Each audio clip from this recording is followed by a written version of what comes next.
Ngizocela ungifundele uverse number 2. Ngoka John chapter 11 verse 2. uMaria kwakunguye owagcotshwa inkosi ngamafutha. Wesula izinyawo zayo ngezinwele zakhe, omnewabo uLazaro wayegula. Verse number 33. Verse 33. Ngakho uJesu embona ekhala, nabaJuda abafika naye bekhala, wakubule emoyeni, wakhathazeka. 35. Wakhathazeka wathi, nimbeke phi na?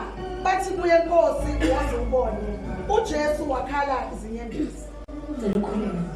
Baba wethu ongcwele, nanti izwi lakho likhile, lingamandla empilweni zethu. Namanje Nkosi usazokhuluma ngalo, fihla umntwana wakho esazokhuluma, sivule izindlebe zikamoya, silalele sisikhuluma kwakho kule ndawo, siphume sisizakalile egameni linamandla likaKristu Jesu Nkosi yethu. Amen. Hallelujah. Amen. Sifumana izwi lenkosi kafushane bancane egameni likaJesu. Hallelujah. Amen. Lithi izwi lenkosi uMaria, she's the one owagcoba uJesu ngamafutha. Hallelujah. Amen. Hallelujah. Amen. She's the one owayehlele ezinyaweni zikaJesu. Amen. Lithi izwi lenkosi wamgcoba ngamafutha expensive. Amen. The time uMaria egcoba uJesu, abantu babekhuluma besithi lamafutha amgcoba ngawo. Ukube besazi ukuthi uMaria ebengasiza abantu abangakanani. Hallelujah. Bona bajonga amafutha expensive. Kanti yena uMaria ujonge ibody yakhe noJesu ayakhaya. Hallelujah. It is the worship uMaria. My God. uMaria wagcoba uJesu. Izinto zisahamba kakuhle. Ngoba ungathi uyazi ukuthi kuzisikhathi asinzima. Kuzisikhathi abazofela kumnawabo uLazaro. Wahlala ezinyaweni. Angathi ngiyambona manje emsula enweni. Besithi abantu lo wesifazane lokushiwa zingqondo. Kayi wenza njani ukuthi athi imele zakhe asule uJesu inyawo. Angathi uJesu ngiyambona ebenyathela indawo esingcolile. Kodwa uMaria wasuka wehla. Wasula. Ngendlela zakhe. Wenza uMaria kusekuhle. Ngoba thina uJesu sifuna umkhangela ngesikhathi sekukubi. Kodwa yena wamgcoba kusekuhle. Hallelujah.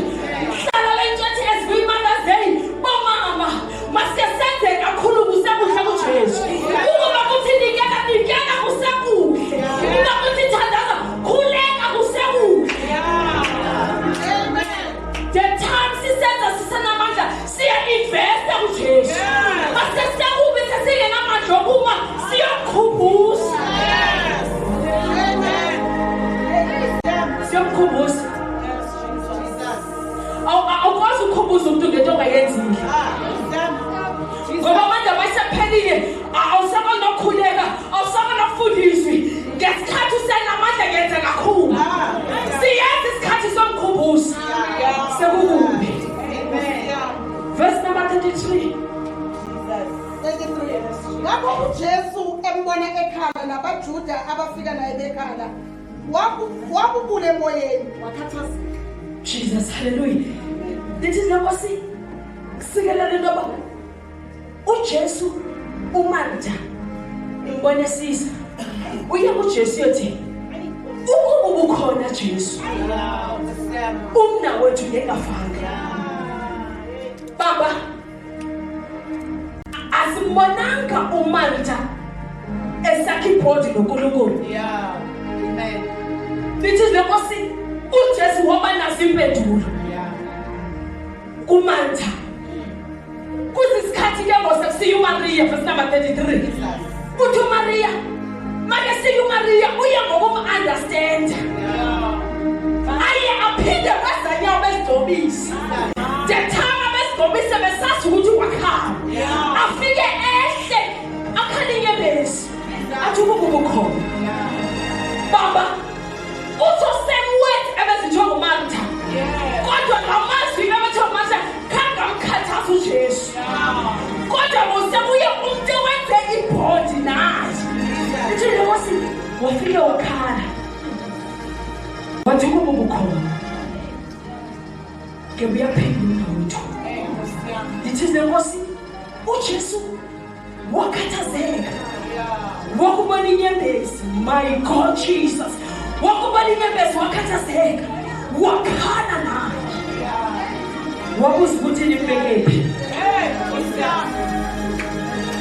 nimbekephi lithi Nkosi waqala wathatha istep wayevusula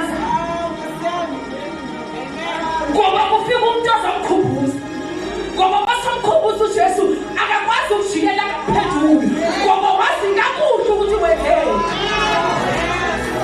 isikhathi soba singethi siphelile bomama basiyasenzela senzeni ingane zethu kuze isikhathi apho uzobele simkhumbuze khona baba wakhathazeka sinyembezi hlala lento yodwa ekhomeni likaJesu ukuthi inyembezi zowesifazane inyembezi zowesifazane siyamkhathaza uJesu sike sikhuleke kuNkulunkulu kodwa wathi siye ngenyembezi lithi Nkosi 1 Samuel chapter number 1 verse number 10 uHana wayethempeleni izinto zingamambeli kakhulu upenile ngomhlalisi futhi nabantu sebakwazi ukuthi lo unesisiwe wafika etempeleni wathi inyembezi kuphela makafika uEli ufika kusehinyembezi aka-understanda wathi usenakwenzeka lowesifazane udakile haleluya wasisiya ngenyembezi abantu abasasa-understand kude kudede nabantu ababeduze kwakho kanti bazophazamisa intando kaNkulunkulu ngenxa yenyembezi.